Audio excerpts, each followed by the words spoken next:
సమావేశంలో మీరంతా మీ విలువైన సభా సమయం వృధా కాకుండా ఉపయోగించుకోవాలని కోరుతున్నాను.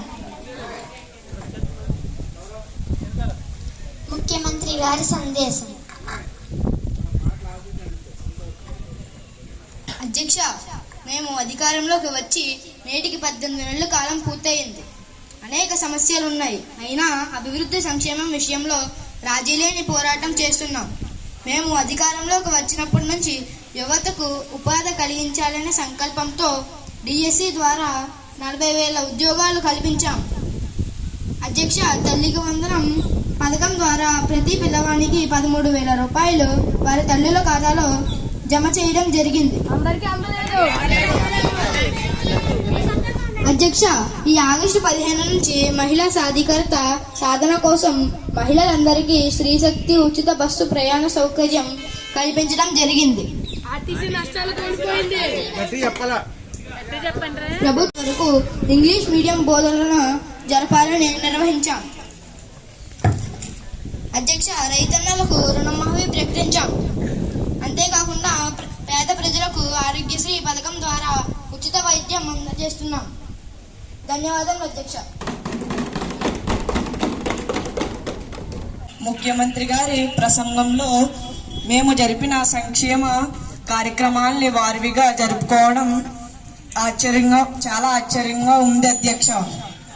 మేము ఇంగ్లీష్ మీడియం ప్రవేశపెట్టినప్పుడు తెలుగు భాష గురించి ప్రశ్నించిన అధికార పక్షం ఇప్పుడు సమాధానం ఏం చెబుతుంది అధ్యక్ష? సమాధానం. విద్యా సంవత్సరానికి 1 నుండి 10వ తరగతి వరకు ఇంగ్లీష్ మీడియంలో ప్రతి విద్యార్థుల తల్లుల ఖాతాలో తల్లికి వందనం కింద 13,000 రూపాయలు అందించాం అధ్యక్ష. తెలుగు భాష ప్రాధాన్యత ఏమాత్రం తగ్గకుండా పాఠ్యాంశాలు రూపొందించాం అధ్యక్ష. అధ్యక్ష, రాష్ట్రంలోని శాంతి భద్రతలు ఈ ప్రభుత్వంలో అస్తవ్యస్తంగా మారాయి. అధ్యక్ష, బస్సు ప్రమాదాలు రోజు రోజుకి ప్రజల ప్రాణాలు గాల్లో దీపంలో ఉన్నాయి. అధ్యక్ష, దీని ప్రశ్న ఏంటి అధ్యక్ష? హోంమంత్రి గారి సమాధానం.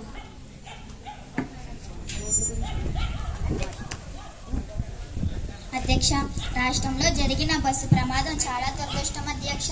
మా ప్రభుత్వం కూడా తీవ్ర మనస్తాపం చెందాం అధ్యక్ష. ప్రైవేటు బస్సులన్నిటిపైన నిఘా పెంచాం. ఏమాత్రం తేడా ఉన్నా వారి లైసెన్స్ రద్దు చేస్తున్నాం అధ్యక్ష.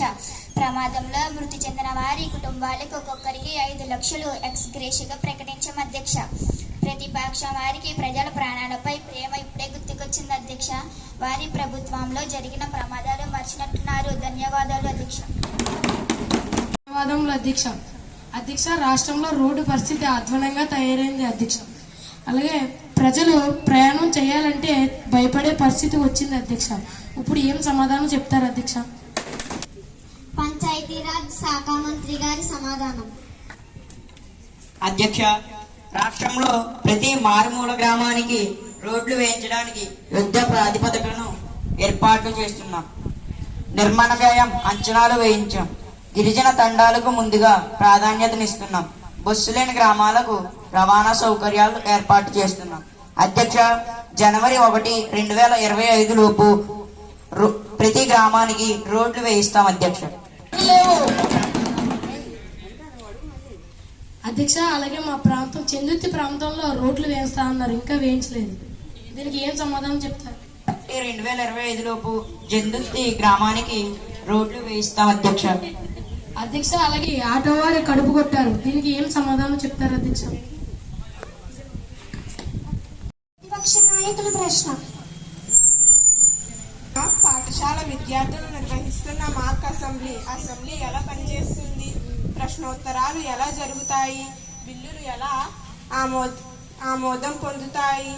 వీటిని విద్యార్థులు సులభంగా అర్థం చేసుకోవడమే దీని ఉద్దేశం.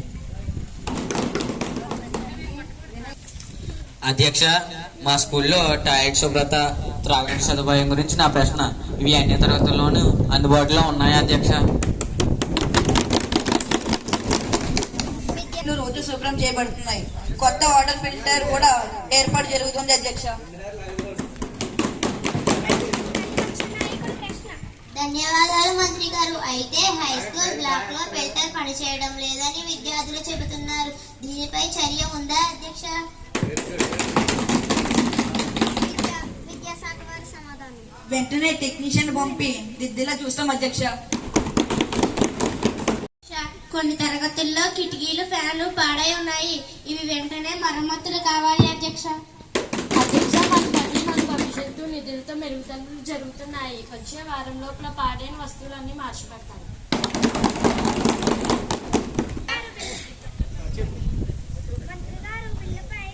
పాఠశాల పరిశుభ్రత బిల్లు సభ ముందు ఉంచుతున్నాను.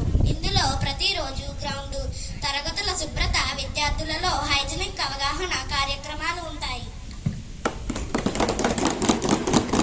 బిల్లును చర్చకు ప్రవేశపెడుతున్నాను.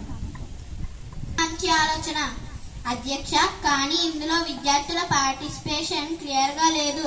హైజీన్ క్లబ్ ఏర్పాటు చేయాలి అధ్యక్ష. బిల్లులో ఆ క్లాస్ ను చేర్చుతాము. ఆ బిల్లును ఆమోదానికి పెడుతున్నాను. మద్దతు తెలిపేవారు అవును అని చెప్పండి. వ్యతిరేకంగా ఉన్నవారు కాదు అని చెప్పండి. ఆమోదించబడింది. ధన్యవాదాలు అధ్యక్ష. విద్యార్థులకు మేలు కలిగించే బిల్లును ఏకగ్రీవంగా ఆమోదించినందుకు అధికార ప్రతిపక్ష సభ్యులందరికీ మా పార్టీ తరపున ధన్యవాదాలు అధ్యక్ష. ఇంతటితో ఈ సమావేశం ముగిసింది. ధన్యవాదాలు.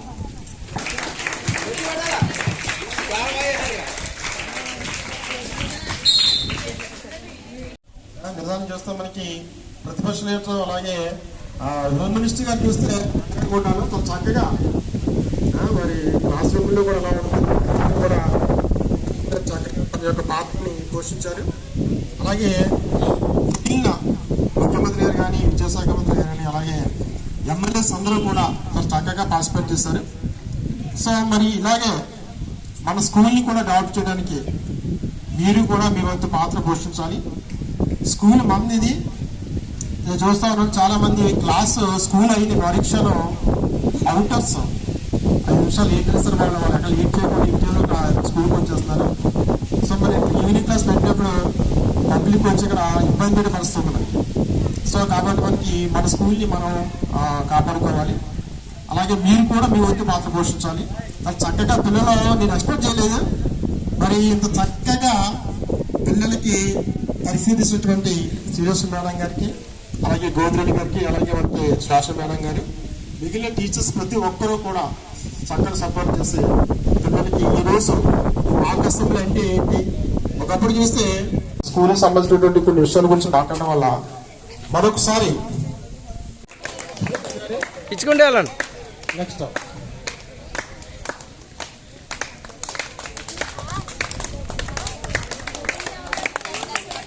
మహిళా సంక్షేమ శాఖ మంత్రి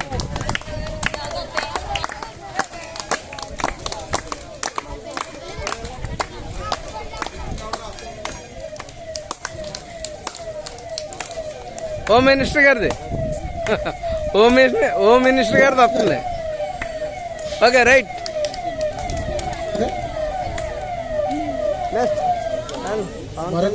ఇప్పుడు మళ్ళీ ఏం చేద్దాం ఒకసారి. కంగారు పడకండి, వెళ్ళమండి మీరు నెమ్మదిగా. తేండి మెసేజ్ ఫోన్ పట్టుకోండి, మెసేజ్ ఫోన్ పట్టుకోండి. నేను లక్ష అంటాను, నేను పడతాను, నేను పడాలా.